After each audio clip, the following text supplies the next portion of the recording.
Hi, I'm Katie, 3-time NICU mom turned medical mom turned podcaster. I've spent way too many days in the NICU, and it's changed my life forever. I've been the terrified mom with 1,000 questions and no one to ask. So now I talk about it. On the Tiny Titans Podcast, I say the quiet things out loud. NICU guilt? Yeah, we go there. Mom guilt for sure. God moments? Absolutely. God, no. God's wonderful. This space is for NICU parents and the people who love them. Let's tell the truth. Let's tell the stories and let's pass them on so the next NICU parent knows they're not alone and maybe finds what they need just when they need it. Like and subscribe if you're on a NICU journey too. You're not alone. Welcome to the Tiny Titans Podcast. I am so glad you're here. Thank you, Mom, for hanging out downstairs with the babies. So this is episode 11 of the Tiny Titans Podcast. Hey friends. Welcome to the Tiny Titans Podcast live. And today I'm going to kind of reintroduce and tell all of the story super condensed so that we can I just want to reintroduce everyone because my story is a lot. And this way you don't have to listen to 10 episodes. You can just listen to one episode. And I'll probably clip it together for TikTok. And we can kind of do it together. So if you're watching the story on live, share it to your friends. Tap the screen to get more NICU family in on the story. Otherwise, just listen and follow along.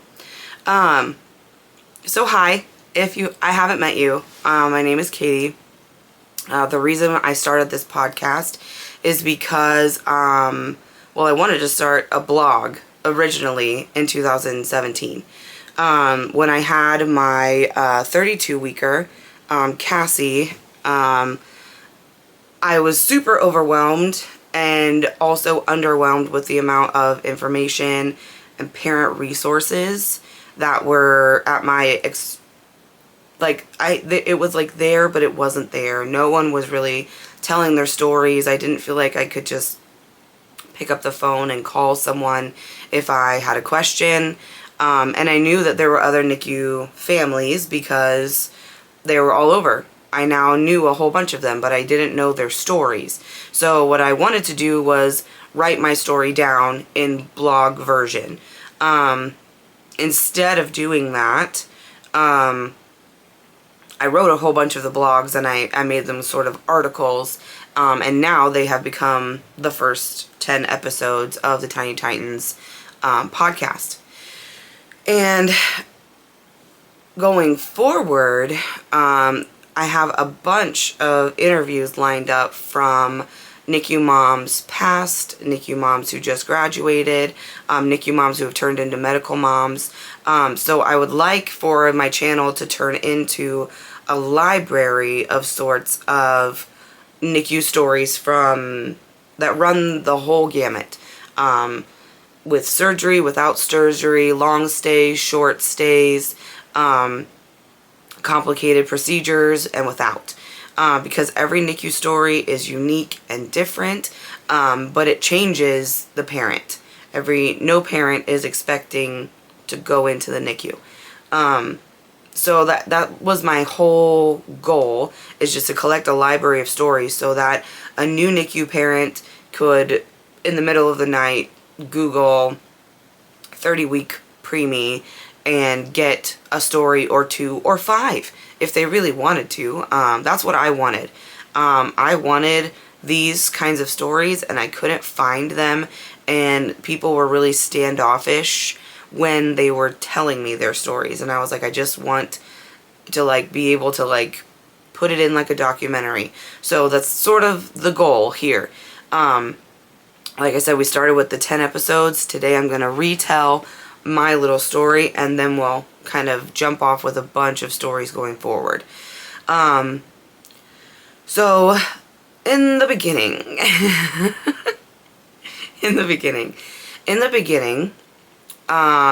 I lived in Nebraska. I now live in Illinois. And I met my husband online on an app that I don't think exists anymore. And we dated long distance for 3 months. We met in October and got married the following January, and I moved to Illinois, and that is where I reside currently. We have been married for 11 years, 12 years in January, and we have 4 girls, 1 who lives in heaven, and I know she's there, so I'm pretty confident saying that. But sorry, distracted. It's okay. So in the whole beginning of the story of us having kids, we didn't really think that we were going to have infertility. You think, you get married, you decide when you're going to have kids, and you have kids, go to hospital, bring baby home. That's not my story at all. What happened was we got married in 3 months. Then we were married for a couple of years. We started trying to have babies, and then kind of everything got a little messed up, really. I was on birth control, and then the birth control messed up my hormones, so that messed up my fertility. So then everything was really out of whack. And I had to kind of go on a lot of different medications that did a lot of things to my body for like 2 years. And then I became pregnant, and we only knew that I was pregnant with my first for about a week. And that pregnancy changed like my whole body makeup. I think it just like restarted my fertility, like whole fertility system.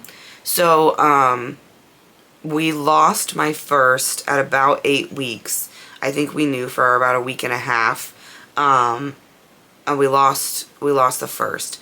And we thought that I had PCOS. I know I have PCOS now, but we thought I had PCOS, so I was going to go do the surgery, the laparoscopy, to get everything cleaned out and see visually how everything was looking.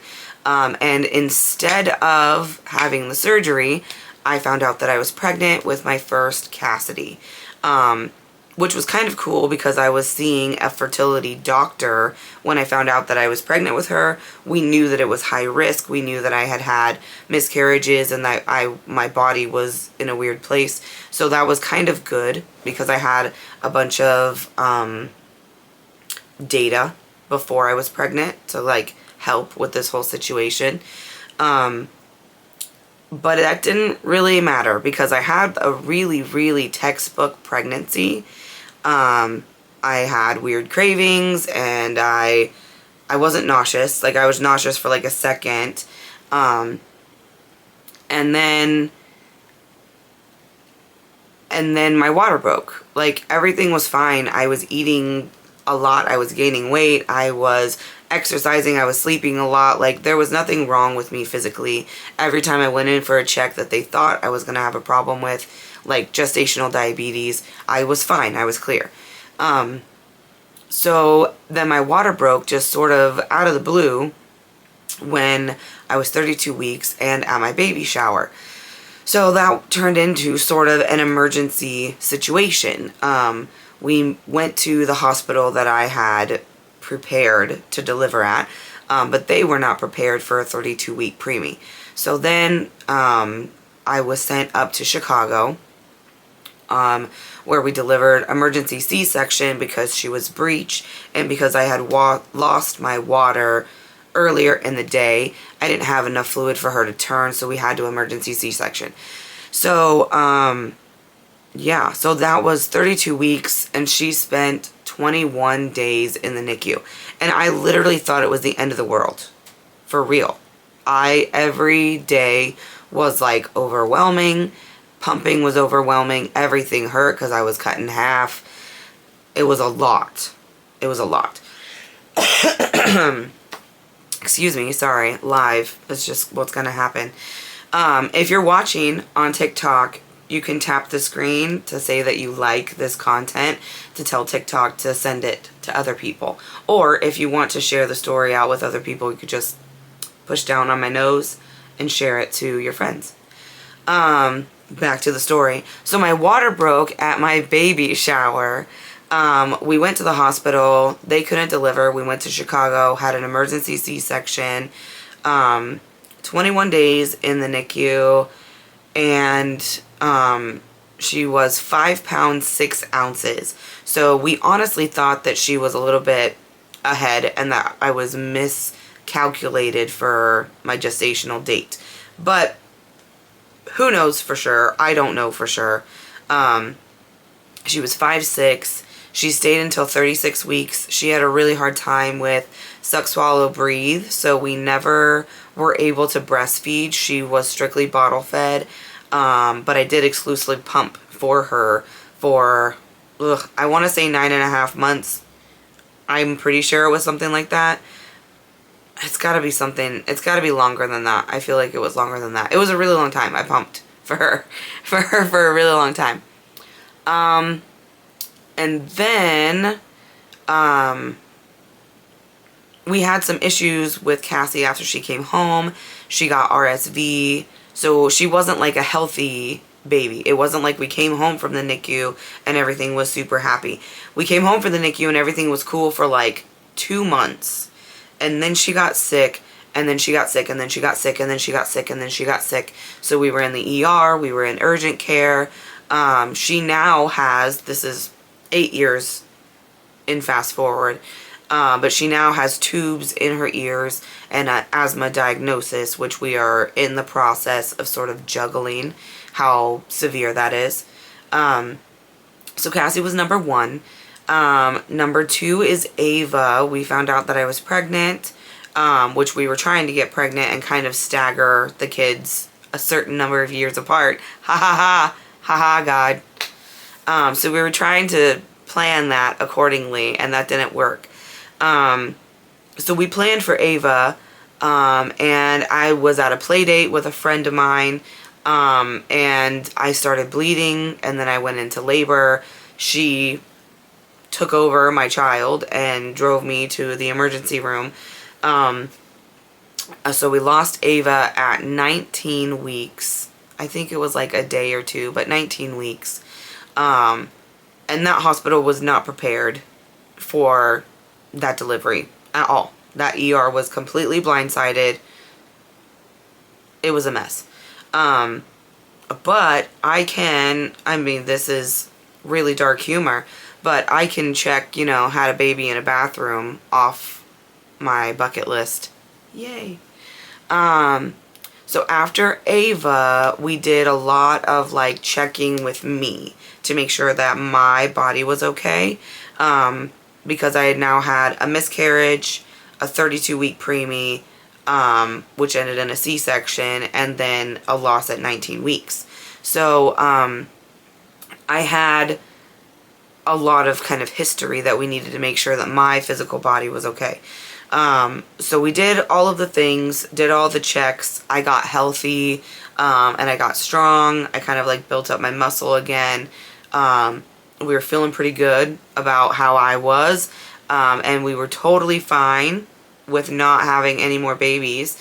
And then God said, here comes Carter.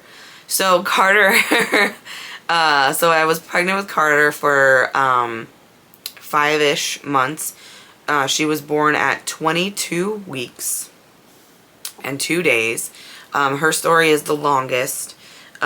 She's got a 2-parter on the podcast, and then also we're gonna do like probably another 2-part story episodes for the podcast that will be coming up for Carter's very long NICU stay. She had a 9.5 month NICU stay from August to June with a transfer to Chicago and a heart surgery. She also has a G-tube button. That surgery happened as well. She also like got her adenoids out and like a bunch of other stuff. Her story is really long because she was born so early. So she was born at 22 weeks and 2 days.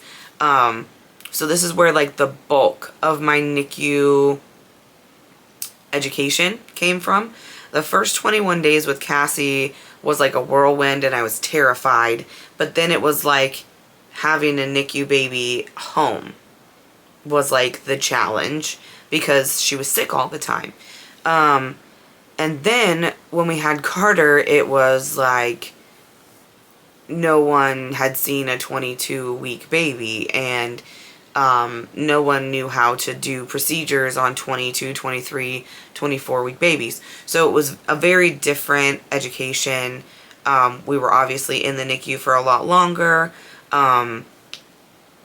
It was crazy. It's even weird now to wrap my brain around, and that again is why I have created this podcast, so that I can get the information out, because 22 weekers are being delivered every day. 22 weekers are being saved and kept alive every day. It's not as crazy as everyone thinks anymore. So this information really needs to be in circulation of the NICU world, so that other NICUs, other facilities, other nurses, doctors, they know other 22-weeker stories and like the protocol that we did, and like they've already had conferences on her. Her story's been given at different symposiums and things, because she was so little and because she survived and because she didn't need a tracheostomy, which all of that is very rare. So she is a good story to study. But I've since talked to many moms who have had 22 weekers who are surviving and thriving. And on the other side of that, I've also talked to medical professionals who have not seen a survival case yet. So that's where the information comes into. We really need to push this information. And it is September, so it is a NICU Awareness Month, and it is a good time to just give it a little extra push so that we can spread awareness for the NICU in its entirety. Not just for premature babies, which we'll talk about later, but just the entire unit that are in all over the United States and in the entire world. So it's really, really important, because I know a lot of doctors and nurses are really into the technology side of it. So they know that the technology exists. They might have seen the equipment at a conference or a symposium, but like actually having experience with a patient that's 23 weeks or 24 weeks, that's very different for them. So Carter's story is where we get the bulk of our stories, our stories, our parenting stories, making decisions for surgeries, talking to medical staff. I have a ridiculous amount of information about that. And it has been helpful so far. Right after, whenever we were deciding that we were going to bring Carter home, she was healthy enough to come on home. That weekend, I took a pregnancy test while we were rooming out at the hospital, at the NICU, and I found out that I was pregnant with Colby. I know. Okay, we'll be right back with the rest of that story. Okay, I know that's crazy. There's a lot of things that are happening with this entire story. And it's just that I tried to plan for kids, and that didn't really work. And God decided to use us for his own story. And because his story worked, we now need to tell that story. The story of the baby surviving, of God working in the NICU, of us planning and God planning over the top of us, because that's really the story that needs to get pushed out. So if you're watching this from the FYP, my name's Katie. I run the Tiny Titans Podcast on my channel, which I can't talk about. It's Fight Club. And but if you look for it and search for it, you could search Tiny Titans Collective or Tiny Titans Podcast. I bet you would find it. And this is a live that I'm doing for the podcast, a live episode, and it will be posted in just a couple days for your viewing pleasure. While we are on a commercial break, I want to talk about my t-shirt. My t-shirt is from Luella's Lodge. Hopefully you can see that right there. It says Luella's Lodge. Luella's Lodge is amazing. Luella's Lodge is a nonprofit that was created by another mom who had a NICU baby, and then they lost Luella. They went to a grief conference very far away because there was not one close, and they realized that parents who have lost children really need that space. They really need a space to connect with other parents, to talk to parents who have lost kids maybe a lot of years ago, to talk to other parents who maybe that is more fresh. I have been to Luella's Lodge, and it is awesome. It is great. I went to a Grief Mothers conference on a Saturday. It was just a day conference. They do all sorts of conferences that are week-long retreats and weekend retreats. The conference I went to was just a day getaway for self-care for moms, and it was awesome. We did crafts. We did we had a yoga instructor. We had space and time to talk and get to know each other. Then they had a coffee cart. It was a really, really great time to be able to just let your guard down, and everyone knows that you want to talk and everyone else wants to talk too, and it's really, really great.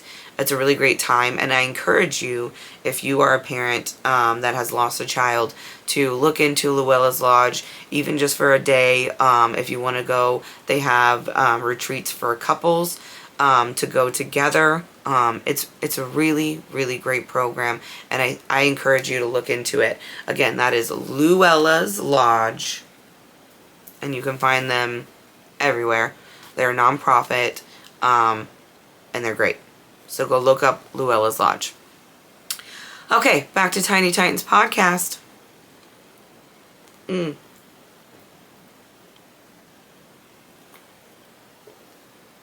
Yep.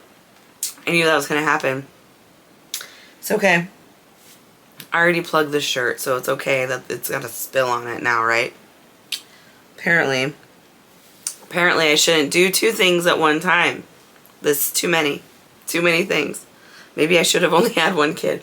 It's too many. Okay. If you're watching on TikTok and you're watching from the For You page, this is the Tiny Titans Podcast Live. I am doing episode 11, which will be released later this week once I get it edited. Hopefully I won't have to edit it too much. I did just spill on myself, and I will be editing that out. But everything else will be kept in. So if you're looking for this later, you will find it on the Tiny Titans Podcast. Okay. Craziness. Okay. So I did indeed find out that I was pregnant with Colby while I was in the NICU with Carter, which means that I was pregnant when I was bringing Carter home, when we were doing all the training for Carter's equipment, when I was doing all of Carter's follow-up appointments, and I was very, very sick. So I had hyperemesis with Colby and with Carter. I was very, very sick with both of them. I lost a lot of weight, and it left me very weak from pregnancy to pregnancy. So that also paid a toll. I don't know, it did something. It took a toll on my body physically, so that my muscle is now sort of weaker, and I'm working on building that back up now. Anyway, so I found out I was pregnant with Colby. Colby, we sort of had known a little bit. We had like a bunch of history now. We knew that my body, we thought that I had incompetent cervix. Oh, I forgot to say that with Carter, because we thought I had incompetent cervix, with Carter, we did a cervical stitch, so called a cerclage, and we took that out when I found out that I was going into labor at 22 weeks, which it was supposed to stay in until 36. Oh well. With Colby, because we just did the stitch and we were like, well, that didn't really keep anything in there longer, we decided not to do the extra procedure and just see how things went. I was still really sick. I lost a lot of weight. It was very difficult to keep up with all of the children. But she was then born at 30 weeks and 6 days, which is really, really close to 31 weeks. So, I mean, Cassie and Colby were very close to the same gestation when they were born, developmentally, I mean. It was pretty close. So it kind of had bookends. It was very weird, very weird. Both Colby and Cassie are categorized in the neonatal unit as feeder growers. Basically, they just need more time, and they sometimes need warming blankets or billy lights or an extra x-ray. They might need some oxygen for a couple weeks, things like that. They need less invasive support, and usually for less time. Those are categorized as feeder growers. We're just gonna feed them, they're gonna grow, and they're gonna go home. Carter is categorized as medically complex, or a long-term stay, depends on the unit that you stay in. Carter would just be considered a long-term stay because she was so premature, and then she had several surgeries that she had to recover from as well while she was also in the NICU. Her heart surgery was when she was 2 months old, which was actually when she should have still been in utero. So she wasn't even to her due date when she had her first surgery, which is crazy. But that is becoming a more normal thing, to have a very premature baby be born very premature and then therefore have surgeries very early in their life before their even due date, which is crazy. So Colby was born at 31 weeks, and she stayed in the NICU for 36 days. Now, her story is a little bit different because I was sort of a NICU veteran, and also Carter and Colby were born at the same hospital. So they had the same care team, the same NICU nurses cared for them, the same doctors cared for them, the same therapists cared for them, and they all knew me. I knew them by this point. Again, she was in the NICU for 9.5 months. So pretend like you're working a part-time job for 9 months. How well do you think you would know your coworkers? That is how well I knew the medical staff at our hospital. So it's like walking in and seeing your coworker that you see every day, because I saw them every day for 9 months. So when I saw them with Colby, they just added another month and a half that I was at that same hospital, in the same NICU, with the same people. And I was tired. I was super tired. I was really terrified of even meeting Colby because I was overwhelmed with having another NICU baby, another NICU stay, a medical baby at home. So Colby's NICU stay was very different because we had a medical baby at home. With Carter, Cassie was at home, but she was 5. Cassie being 5 and being able to be left at home with a grandparent, which was my mom most of the time, or stay home with dad, was a lot different than having Carter on oxygen with her G-tube, not taking bottles, only taking tube feedings, and then have a baby in the NICU. It was a lot at one time. And again, I just feel like I've got a lot of information wedged into my brain, and I need to get it out so that other NICU parents are getting the help that they currently need because they're currently in the NICU. I just found out, I don't know why I didn't Google this before, but I just found out that over 1,000 NICU babies are born and admitted into the NICU in the United States every day. So that's at least 7,000 babies. So that's 7,000 families a week are new to the NICU and have absolutely no frame of reference for what they're supposed to do. And different NICUs across the entire United States have different protocol, different procedures. They have different training videos. They might not have training videos at all. I've been toured at 3 different NICUs, and they all do it differently. One NICU, I don't feel like I got a tour at all. I know a mom who's in that NICU right now. She agrees that they still don't really give a tour. My home, what I call is my home NICU, it did a great job of explaining, of going through procedures, of going through care. Each nurse explained it over and over and over again because I was completely out of it. And another hospital, they did a very thorough job. They just did it very differently.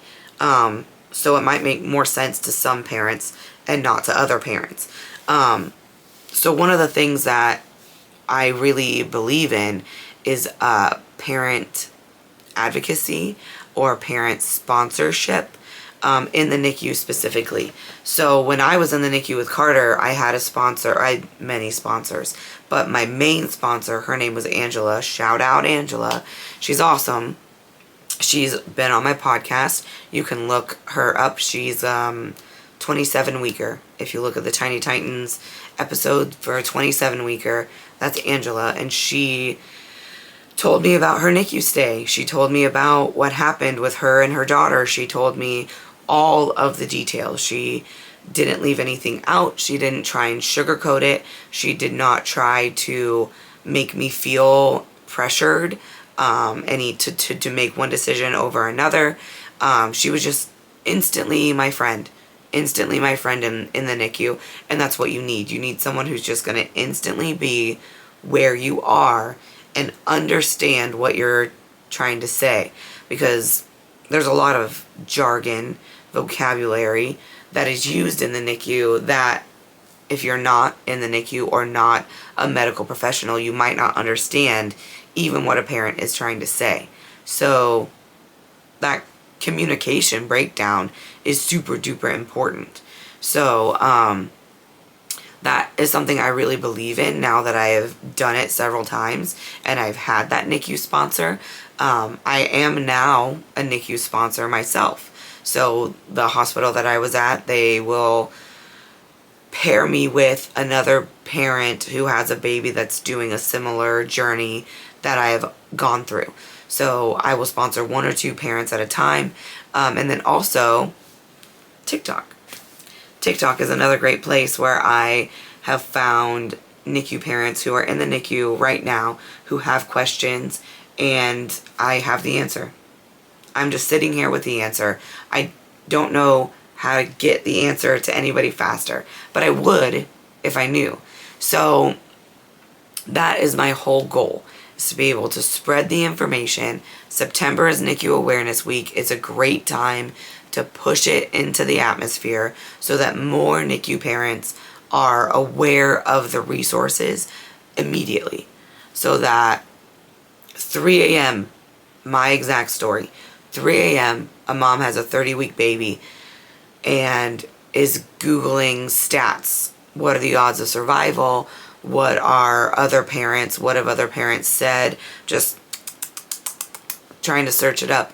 And they will find a library of stories on Tiny Titans of all sorts of NICU stays, variety of lengths, different diagnosis, different surgeries. That is the goal, so that it's all together and then everyone can find it when they need it. Or if someone else is sponsoring someone else, they can say, here is another story of another baby who's doing very similar things to your baby. So I really pray that that's something that will come to fruition in a more physical way. I'm working on it little by little every day, just by putting out this podcast, just by going live on TikTok, just by you watching on the For You page, is helping spread awareness for the NICU so that we can have more NICU parents with more resources faster. That's the goal. So hopefully we can get to that point. But I'm going to do what I can. That's what I think my calling is for, is I'm going to do what I can. If you have not done it yet, I'm going to tell you that you should subscribe and you should follow me and you should click like and all the buttons, because that's another way that we can support NICU parents, is by supporting NICU content so that they can find the content. One more thing before we go. I want to remind you, if you didn't know, that the Tiny Titans Collective has an Etsy shop. I'm sorry, you can't see that. The Tiny Titans Collective is on ETSY, and you can go there and shop for t-shirts of all sorts of NICU variety accessories. I'm going to be adding new designs. I have a lot of ideas clocking around in here that I've been thinking about for years, because when I was in the NICU, that's what I was Googling. NICU sweatshirt, NICU mama resources, NICU dad, NICU uncle, NICU aunt, because we were in the NICU for a very long time. So like at the 6-month mark, I was like, I need more NICU stuff so that I can rep the NICU. So I'm just going to create it. I'm going to create the stuff that I wanted when I was in the NICU, and hopefully it's helpful for someone else. So go search the Tiny Titans Collective on TikTok, on YouTube, on ETSY. It's also available in podcast form on Amazon Music, and hopefully in a couple other avenues as well. So thank you for tuning in, and have a great day. And remember that if you have a NICU story and you would like to share it, please let me know. I would love to hear it. Bye.